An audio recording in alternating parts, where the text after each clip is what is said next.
Welcome to the Sacred Window podcast. Here, we look closely at the intersections of the postpartum window, the Ayurvedic perspective on health and healing, and the universal mother principles that are the keys to giving and receiving effective care. Hello, I'm Christine Devlin Eck. I'll be taking you through interviews with professionals who are making a profound difference in the lives of their clients, conversations with individuals brave enough to share their stories of vulnerability as a way to lift up others, and my own journey through birth, parenting, caregiving, and building a conscious business. We are here to honor the sacred windows, the profound transitions in life that give it all meaning. Welcome to the conversation. And I will never be the same again.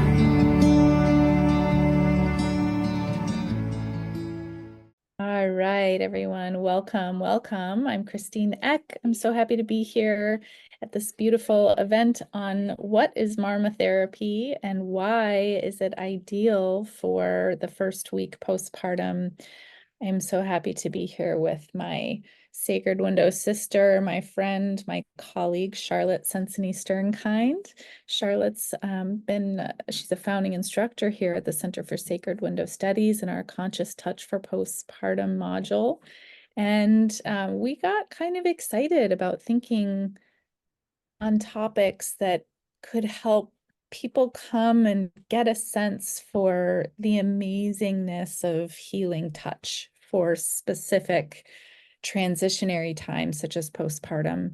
And this one in particular, Marma, is something that is so ideal for the very beginning of those transitions when we're the most delicate. So Charlotte will talk a lot on that. And Charlotte, I'll hand it to you. Okay. So, well, thank you. First off, I'm Charlotte Senseney-Sternkind. I am the instructor for the body work portion of the postpartum school here, Center for Sacred Window Studies.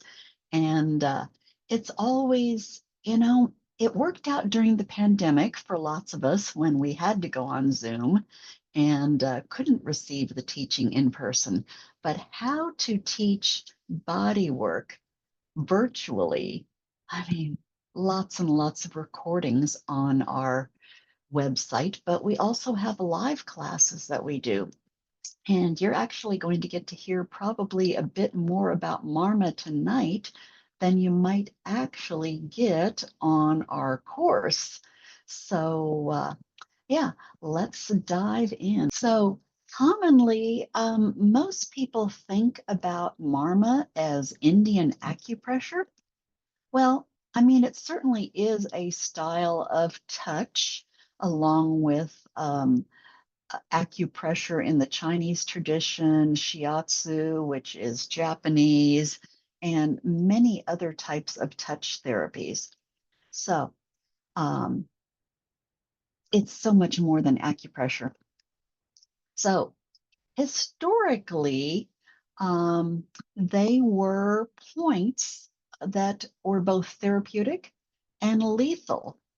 The interesting thing while I was reading, it was actually that the Chinese version of acupressure was listed as more therapeutic, and that they listed it as medical points, complete with body charts and all that. Whereas the Indian Marma was born out of battlefield medicine. So that's really interesting. It tells you, I mean, historically, humans were just violent and on the battlefield anyway. But we have the idea of ahimsa, or the practice of nonviolence in Ayurveda. So we look at these points as protecting the vital areas of the body, because an injury to any of these could be really, really bad, like permanently disabling or causing death. So later on, they used it like, what areas do we cover with armor to protect? And also, in warfare, they taught what points are best to damage. So We're looking at the nonviolent part because we actually want to address the new parent gently. Oh, so gently. And most body work is actually not indicated for the new parent because it is a little bit deeper. So we're going to talk about how it differs from Chinese acupuncture.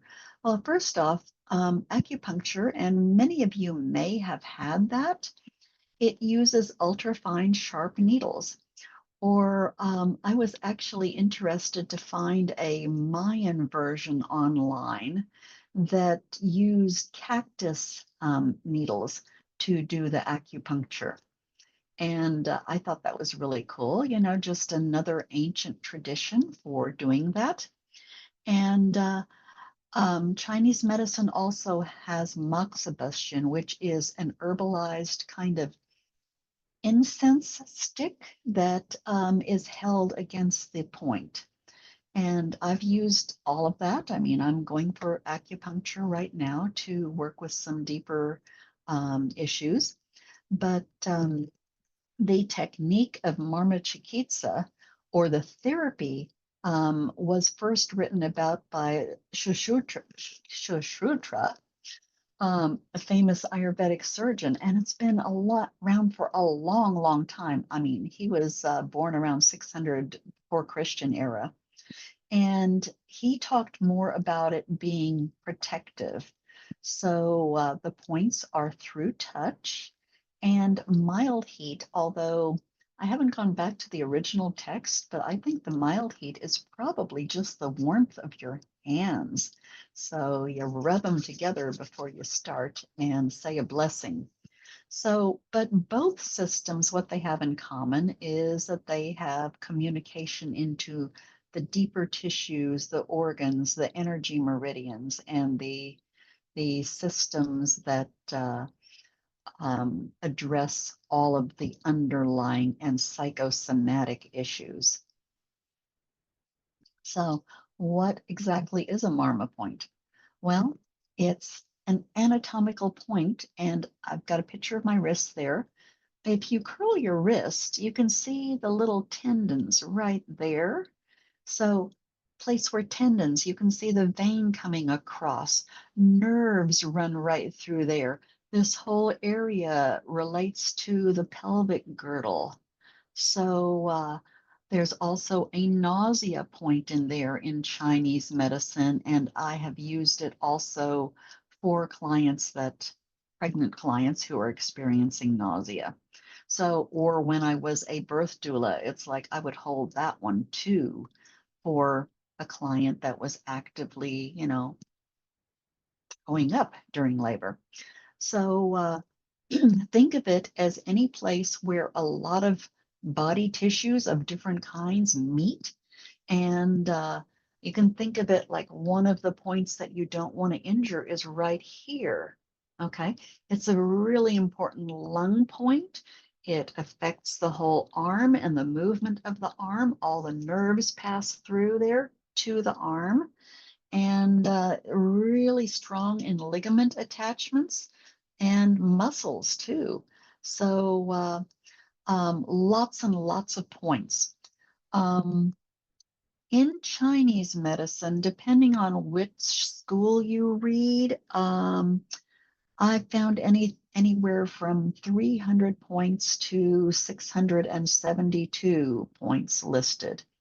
Whereas classic Marma still pretty much sticks to 108 points, which were the ones that were originally written about.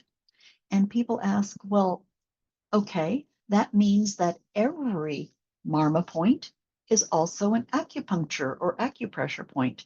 Not true at all. So, Marmani, the plural points, and some of the techniques that we use hold points on both sides of the body. They work with the mind-body connection, the deeper energetics of the body, what we call the srotas, the energetic system of the body. And sometimes even damage to an area can cause mental and emotional issues for life. I mean, well after an injury has potentially healed or a blow to an area, your body may still remember that. And I mean, this has often happened in massage therapy that psychosomatic issues come up when I'm doing a massage, and people suddenly recover this memory of, oh, hadn't thought about it, but this happened to that area a long, long time ago. And the interesting thing about that is when we're working with a birthing parent, we actually, because it's the Kaya Kalpa time, a transitional time, and the body channels are wide open, it also allows access to recover and heal from things that have happened in the past, the life of the person. So just a huge open window for working with the body.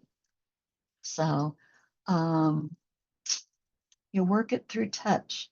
So I actually um, created this little handout here or picture so that you know which element the finger relates to. So generally speaking, you will be using the thumb. And this is what Dr. Laud of the Ayurvedic Institute advocates for, because he talks about it as being ether and limitless consciousness. So, in other words, it can go all directions and deep, deep, deep. Okay, because you're working with the space within. Now, we tend not to use the index finger because the index finger is more of the Vata air element. Okay. It's also considered a finger with quite a lot of force or active principle in it. And we want the person to relax. And so we try not to use the index finger, but then the middle finger is about fire. Okay. It can be very, very good in the kapha person. If you see a birthing parent and they're like really lethargic, can't think their way out of a box. So it might be good to occasionally put a little bit more fire into their system and use a middle finger. Then ring finger relates to water. Now, I would not use the ring finger on somebody who is having a lot of edema.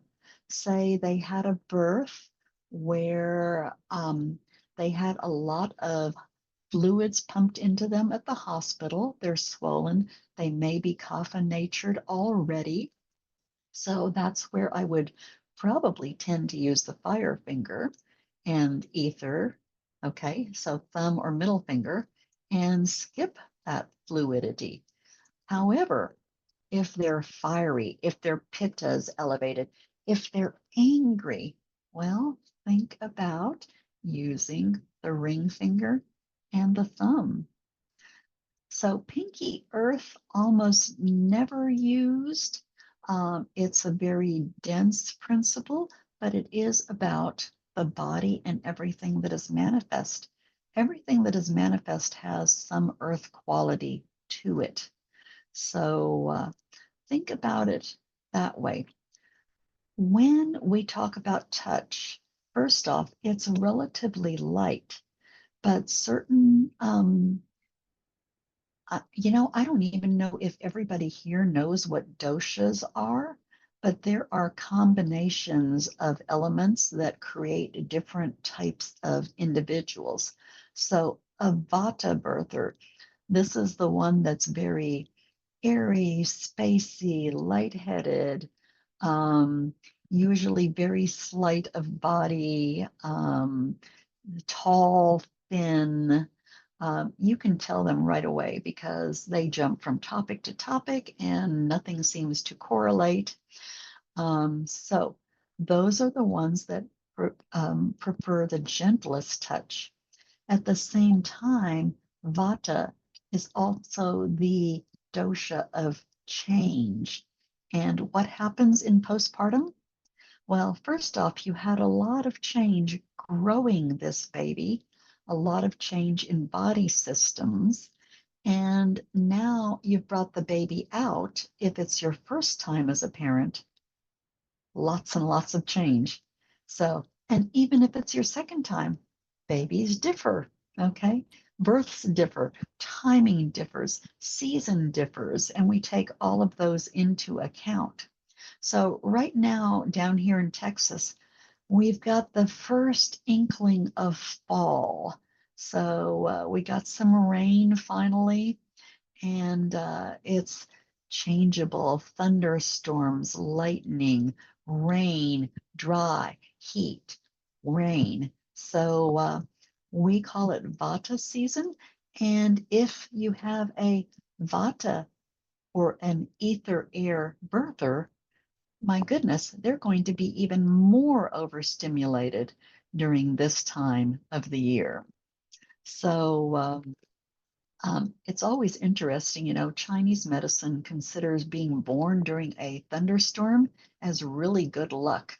So maybe it's, the vata or the fertility that rain brings. I don't know. But anyway, to get back to that, vata people prefer the gentlest touch. Kapha parents, the deepest pressure.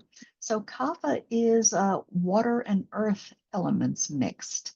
And these are the people who are kind of like me, maybe a little heavier in the lower body, the legs, perhaps a little rounder, generally large breasted, producing more than enough milk and usually enough to generously share with their community. So, Pitta birthing individuals, that is your fire and water. Think of them both as elements that spread. Okay. So, fire can also be the people who are angry about something that doesn't happen, and it ranges from outright anger and volatility to subtle resentments and passive aggressive kind of things. So now pitta can also manifest in the cesarean birth, which we will talk about a little bit more um, later on. So okay, let's go into why would it benefit me. My goodness, it is absolutely the simplest kind of treatment that you can do for yourself. It's non-invasive. You're not sticking needles into yourself. You're not having to swallow things or do enemas or anything like that. So it's all about touch. And, it's so easy. So now, with your thumb or fingers, any point you can reach. So, I mean, if you can reach points down your spine, you can do those. However, I like to say a little bit of knowledge goes a long way. Some people are very, very intuitive, and you can gently explore your body and you go, wow, this is really sore. It might need some therapy. Okay. So I always find it interesting to notice when people are really congested that you can do these Marma points on the eyebrows here, there, and there. And it will release congestion also along the side of the nose. There's 3 points there. Okay, I'm using my index finger. Maybe a little fire there. Okay, there, to release congestion. Okay, blow your nose, get that stuff out of there. And It's that fluidity, mucousy, watery kind of congestion, and it's often creates pressure. So if you're tender on those spots and you're congested, you can release them pretty easily yourself. Now, I do like to tell people, think about what points you would like to use. And I actually think that this particular book, The Marma Points of Ayurveda, for those of you that are acupuncturists in here too, it has the Chinese medicine on one page and the Marma points on the other page. And it'll tell you if there's anything that, oh my goodness, this is a Marma point, but it's not an acupressure point or an acupuncture point. So know what you're trying to accomplish, okay? Because some of them are going to be stimulating, some of them are going to be relaxing, some relieve pain. Now, generally speaking, if you go into a point and it feels painful, you're relieving pain. Okay. So that's a pretty easy one. But if you're trying to relax, say you can't get to sleep at night, working on stimulating points is not going to be good for you. So there are lots of sites online. You can just Google, and this is a very lovely textbook if you want to go in depth. But there are lots and lots of, quick graphs and things on the internet that are available for general use. Okay, now how does it benefit the birth giver in postpartum? Well, first off, like I mentioned earlier, the energetic channels are wide open. Essentially, the person has been opened widely to give birth, certainly wider than, the normal um, width of that exit. Or if they gave birth through cesarean, well, they have had, a surgical opening, so they've been opened wider to get that baby out. Um, Great healing is possible if you go very gentle and very, very subtle. The points that we have selected, there's a bit of repetition in it, but they are what we call rejuvenative or rasayana points, because even the absolute best pregnancy in the world, there is some depletion because, there have been minerals taken from the body and potentially, the system has changed. There's more blood going through. So we just want to nourish and heal and make the body feel whole again. In these 6 weeks that we have, or 8 weeks if it's a cesarean, that we have that, more wide open. So postpartum amplifies sensitivity in general. I mean, I'm sure a lot of you have been around a postpartum parent, or maybe you have been postpartum yourself, and the sensitivities that arise. It's like, oh, this hurts. Oh, I'm tired. Oh, that baby. Oh, I can't stand it. The sound, the noise, my other kids, you know. So, and then if you're a mom, well, there may just be more demands on your time in general.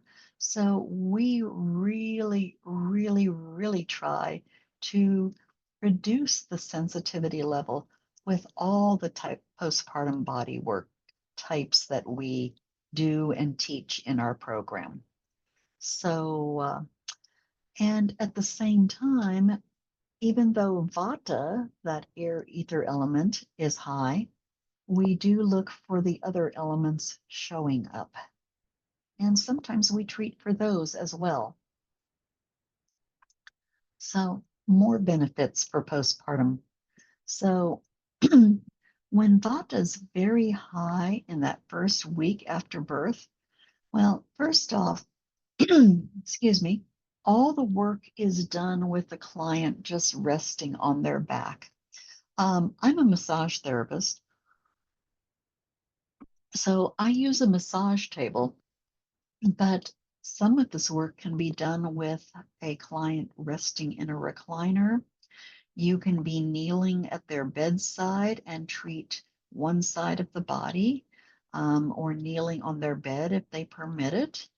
And it's just really, really easy because they don't have to move around a lot.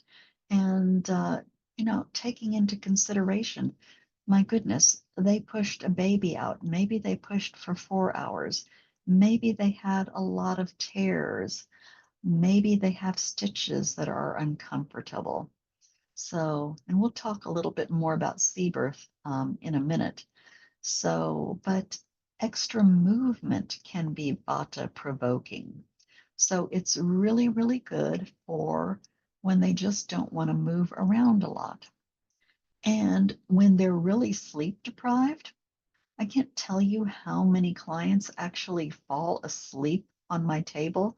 They are almost always asleep by the time I move from the facial to the head and any of the body points. It's like, oh my goodness, they're just resting. They are sleeping deep. Sometimes a few little snores. And, sometimes you'll see that startle reflex too, because suddenly they wake up, it's like, oh, I'm so sorry I fell asleep. It's like, that's fine, do it. This is what you need right now, rest. So it's also really good for addressing emotional concerns.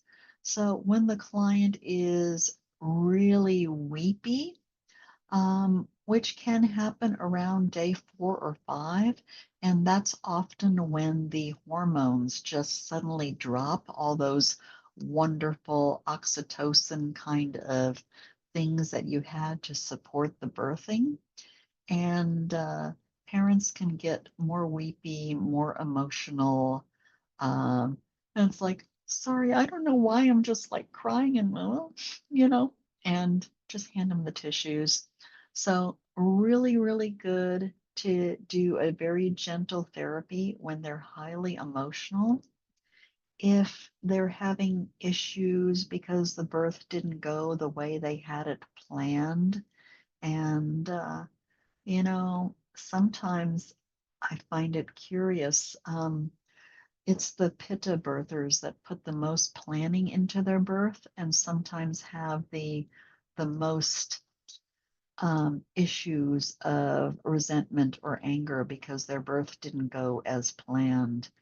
And I still remember one of the classic clients that I had who came in for a birth planning. She wanted to bring this up in her initial interview.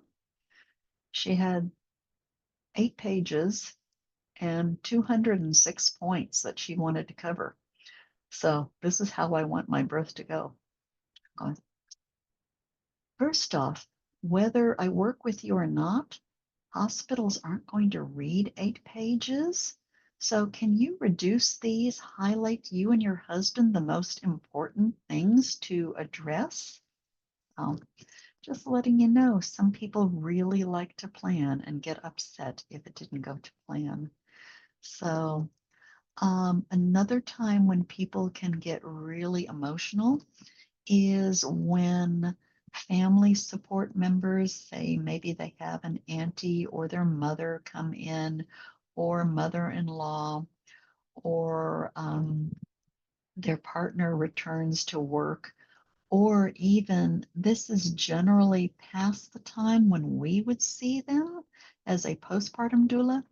But if they have to go back to work, part-time or post, you know, like 8 weeks, 3 months, whatever, their parental leave is.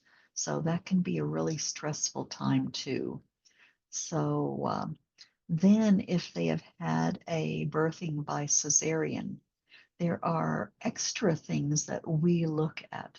So oiling generally, when the body takes it in through the pores of the skin, first off, we don't oil the abdomen at all. And I'm super cautious even when I am working with a cesarean birth parent to not even amplify lots of generous oil in the food or the body work. And some postpartum Ayurvedic postpartum doulas will do hands or feet, something very remote from the incision site. Because what happens? Oil makes the tissue smoother, softer, but we want the pitta, the inflammation, the structure to help knit that suture line tight. So we don't introduce that extra oil when they are sea-birthed. And birther's body can be very sore from the surgery. They've had uh, essentially two incisions, one into the uterus and one through the belly. Um, what can also happen is that many of them have pain because gas rises through the body cavities and lodges under the shoulders here. So it can be extremely sore there. How are you sharing your gifts and passion for caregiving with others? In a world where education and awareness around the postpartum window is lacking or missing from our modern systems, we have a profound opportunity to shift that paradigm. You may be a few simple offerings away from making a truly impactful difference in the lives of mothers and families in your community. We are here to support your journey in the ways that work best for you. Schedule a conscious care strategy session to meet one-on-one with me, and let's identify the right next step for you to begin a path of conscious care for new families that fits your life and your needs. Visit www.sacredwindowstudies.com/strategy-session to schedule a time that works best for you. That's www.sacredwindowstudies.com/strategy-session. Marma also pays more attention to healing the detoxifying organs of the body. We're talking about the liver, the spleen, that processes the blood, the medications that were given during a birth, because often if it is a birthing that went from say a vaginal intent to birth to a cesarean, they have to give medication to stop the expansions or contractions, however you like to call them. They have to give medication for nausea. They put in usually something to bolster the amount of fluid that goes in the body. And there may be all kinds of other concerns. So also the kidneys, flushing out that extra fluid. So we can attend to all these organs by working Marma points across the middle of the body, across the solar plexus area, um, what they call, between the belly button and the rib cage. That's a really great area to work those extra points in. And we're going to stop the share there. And what I would like to do is run you through a little practice session to help relax your body. So please, if you are pregnant, do not do this along with us, just listen. because many of the points on the midline of the body can be downward driving, and we don't want you to go into birthing too early.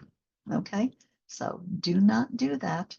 So one of the classic points, I'm going to take off my glasses here so I can show you, is right here in the little divot of your chin, and that is where we start. So if you're a novice at this, they say you do it for about 30 seconds. And if you can feel energetics of the body, you may feel when it releases on your own. So I'm going to skip some of the other points that we do on the face. The next one is the tip of the nose, which actually works with the cervix.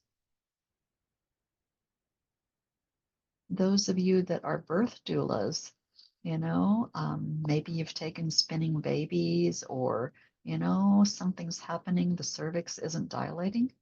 You just press the point of the nose lightly. Okay. Then there are some little points right where the cartilage is on the midline. So I'm noticing this a little active on myself, but when the weather's changeable like this, and wet and still hot, it did get up to 85 today.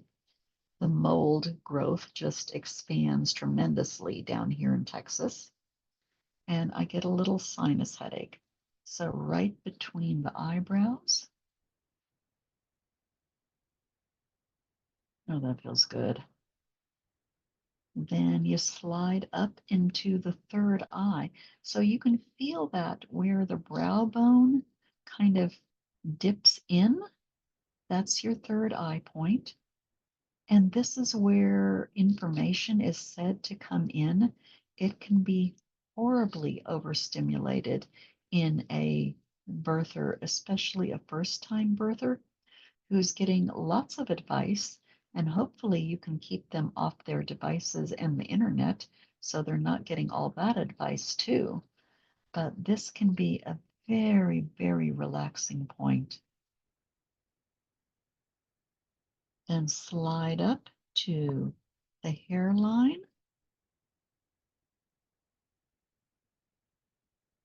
Okay.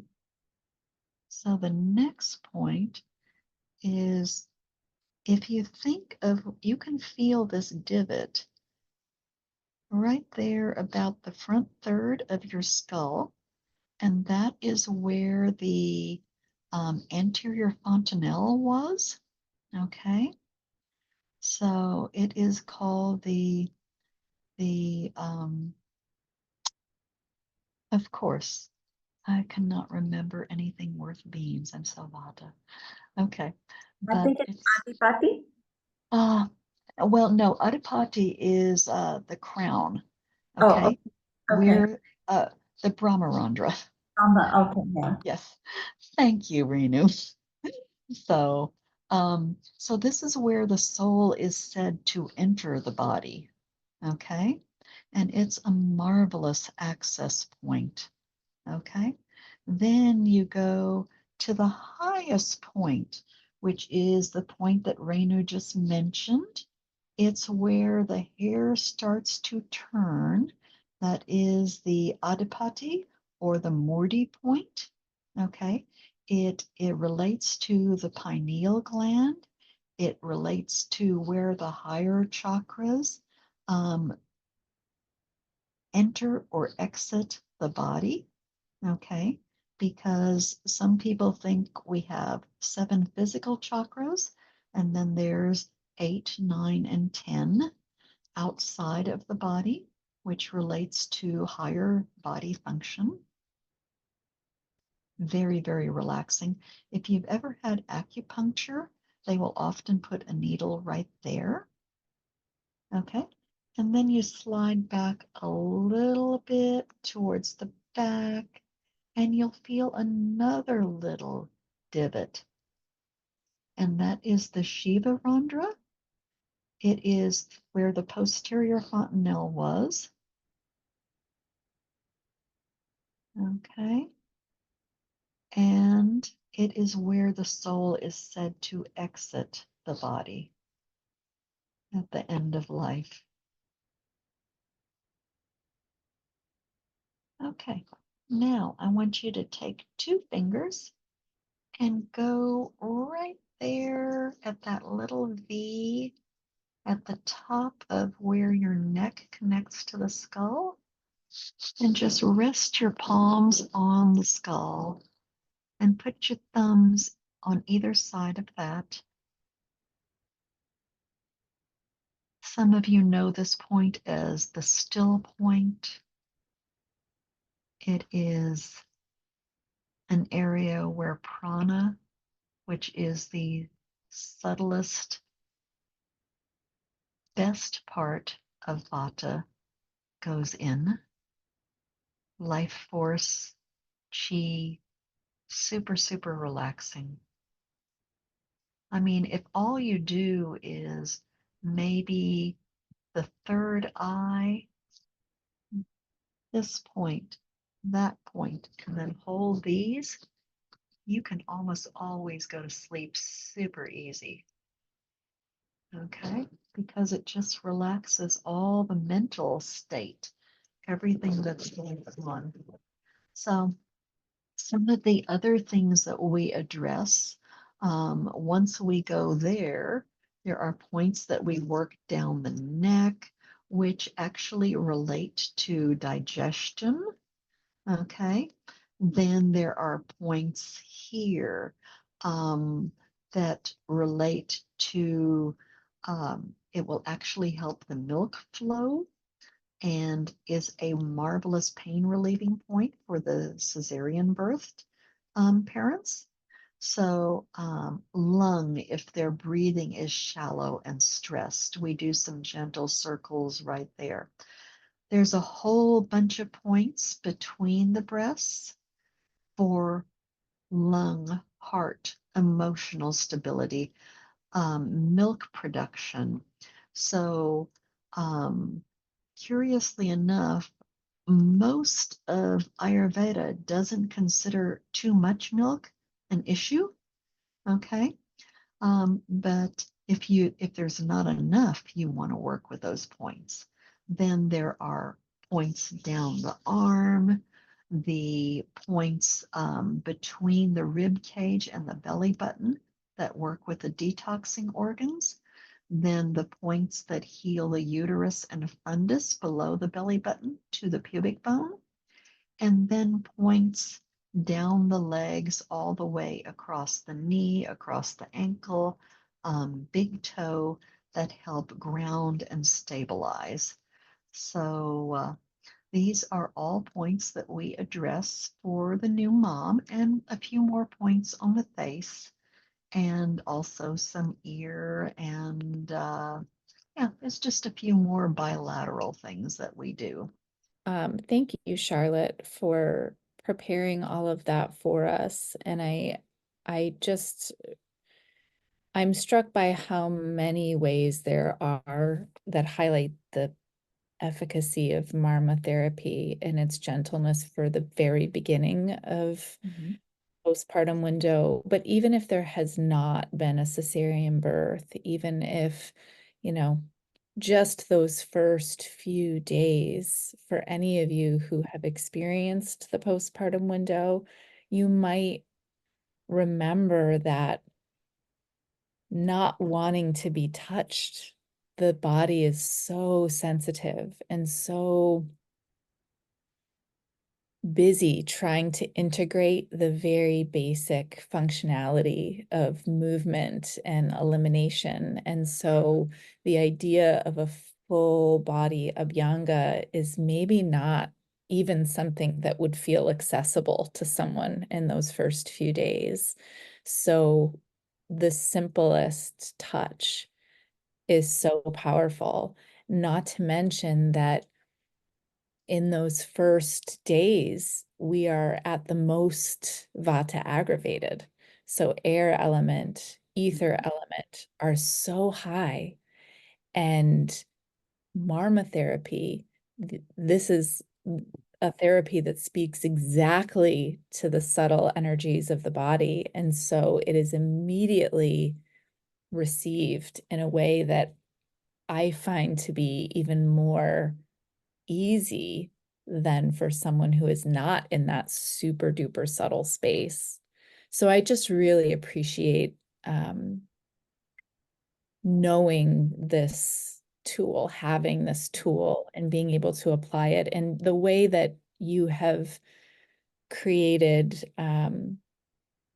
sort of a Marma flow for students is so beautiful. Charlotte is extremely great at formulating materials for students that they can easily refer back to. And her videos, she has a very extensive video library that people come back to again and again as they're ready to start implementing this specific treatment, and they'll go back and watch your materials. But I also just really appreciate the way in which you teach, Charlotte, and your gentleness. It's very reflective of the qualities that we want to bring in those sacred 6 weeks. So thank you. So speaking of tools, these are Kanza wands. So those of you that came to our summer hands-on, well, I introduced a new protocol available to our students. Marma can be done with these lovely tools. You would want some oil on the body, but that feels so amazing.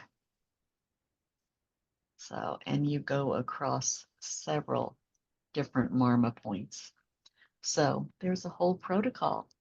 That's a teaser. You're going to have to come to Sacred Window Studies to learn it all. Well, and I will say that I got to be the practice body for that. Yeah, that's right. It was pretty spectacular. I can speak directly. Sandy has a question. Sandy, would you like to unmute yourself and ask, or would you like me to read it? I'm happy to do that. Sure, I can make it. So my question is about the anguli, and if you consider the anguli of each Marma point, or if it's enough to just use the thumb. Okay, so so what Sandy's talking about is a specific Ayurvedic measurement because it relates to the body of the person and the body size. Remind me, I think it's that. Okay, so no, it's across the finger.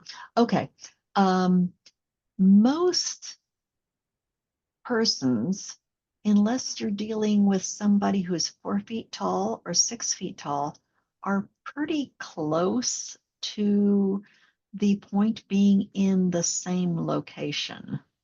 So when I teach this, because we're teaching conscious touch to people that haven't necessarily had a full Ayurvedic background, I don't get into the depth of the Ayurveda.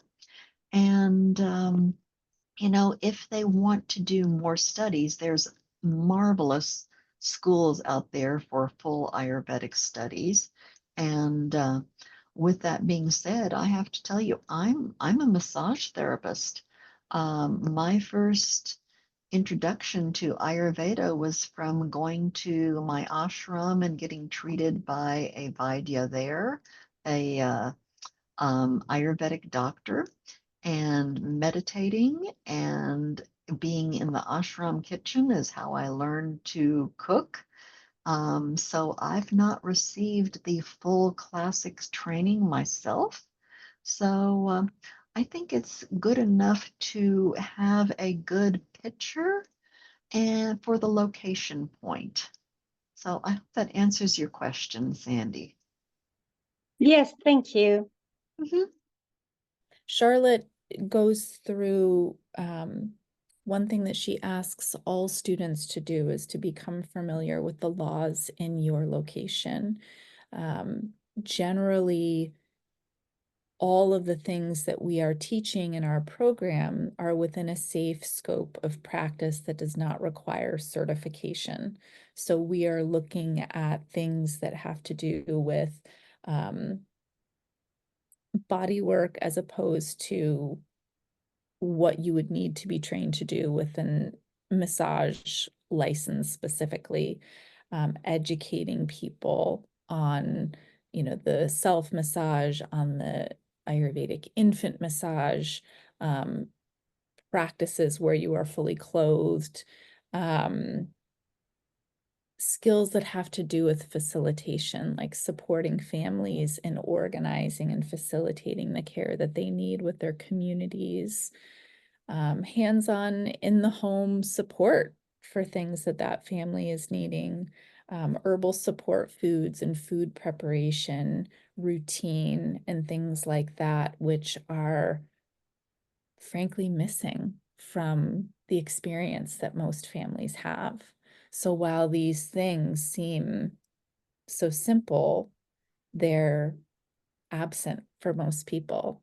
And it's these sort of foundational aspects of presence and care that create the feeling of being mothered, the feeling of being held, the feeling of being seen and supported during this transition. Charlotte, do you want to speak any more to what people are able to do after learning? Okay, so like Christine explained, I do ask, just find out what the rules are in your state, because like here in Texas, application of oil is considered a massage therapy protocol. So, if you are an Ayurvedic trained person, though, if you call it Abhyanga, some of the other people in different states call it a beauty treatment or a relaxation treatment without using the term massage. And but basically, anything that doesn't require the body to be unclothed, you can get away with a hand or foot treatment kind of thing with a person fully clothed. You can do Marma with the person fully clothed. So, not the Kanza wand treatment because that requires a little oil for proper glide on the body. But, there again, it's like, well, I'm not actually touching the body. I'm using this tool. Okay. So, it's a sticky little thing. That's why I do advocate, And then there are countries, I mean, Europe is very, very open to all this kind of treatment. I think Oregon, Massachusetts, where Christine lives, is one of those that's open to all the therapies. So, but yeah, if you think you're going to run into problems, talk about it as education, talk about it as teaching the person how to do this for themselves. I'm curious if anybody had any response when you were doing the points on yourself. I absolutely felt a response to these points just right here at my desk putting, and I'm always surprised because it seems so simple and also like doing it on myself. But I think I mentioned earlier in the chat that when I was a kid, I remember very specifically lying in bed with a terrible headache and just touching my head, and I would just press on certain areas and I would feel the pain disappear. And then sometimes it would come back after I lifted my finger up, but I was like, that's so crazy. I can do that. And then later in life, as an adult in Ayurveda school, I was learning about these points. And so I love what Charlotte said earlier about the ability to just kind of get to know our bodies in ways that, pressing on different points of our body, noticing where we feel the response to it. But all of those on the midline, I felt almost like a little gentle expansion, almost like a little shiver. Yeah, same here. I mean, for me, it definitely released that tiny bit of congestion I was feeling because of the weather change and rain, mold, what have you. But yeah, I mean, I started to feel so relaxed when I got up here, to the fontanelle points and back on the base of the neck, that still point area. So, yeah, super, super points you can do yourself.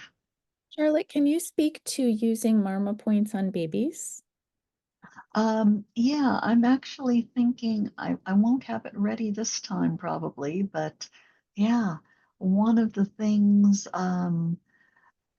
babies, okay, first off, no pressure whatsoever on the fontanelles because on the babies, they're still very, very soft. Okay, this is where the abhyanga or the oil massage, where we can facilitate that by almost oiling the brain because it goes right through the skin and nourishes the brain. So no pressure on the baby's fontanelles, but I've been thinking I need to do a baby protocol because one of the ones we could do is GERD, that acid reflux or spitting up of babies. That would be such a simple Marma point to teach parents. I love that. Yeah, yeah. Charlotte, as well as the rest of us, are always adding new material. So the good news is that students continue to have access to their material. So even if we add things, you can go back and get it. And it's just that subtle. I mean, personally, when I took the Marma class first from my teacher, I was like, oh my God, this class is so boring to watch because it's just that subtle. And at the same time, you could see the person go to sleep and you could see little shivers and shakes as their body released things on a very subtle level. And that's the thing about why I don't have a full video of Marma in our course materials because, well, it would put you to sleep. Okay, maybe I need to record it as a sleep aid. So, Well, there's nothing that's a better gift, many would agree with postpartum than the ability to fall deeply asleep on the table. Oftentimes that is like the only precious uninterrupted time, and to be able to sleep is exactly what's needed.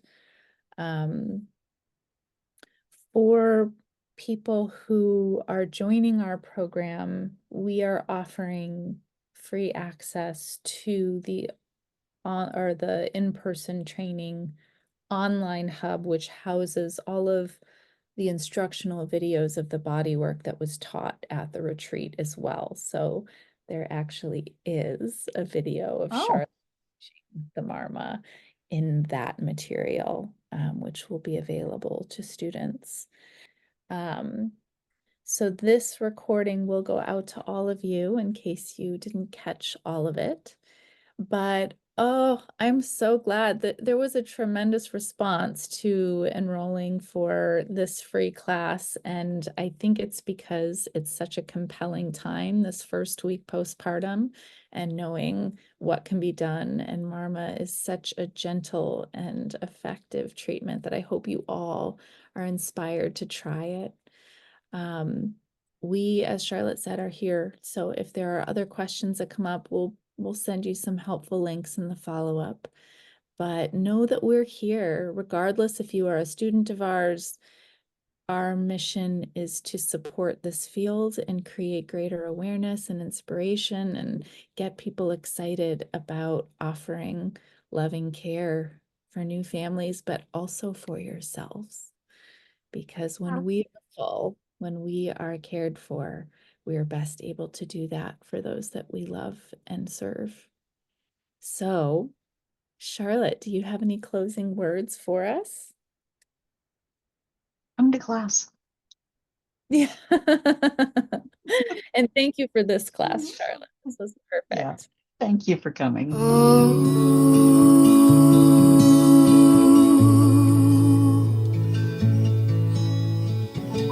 Shanti, Shanti.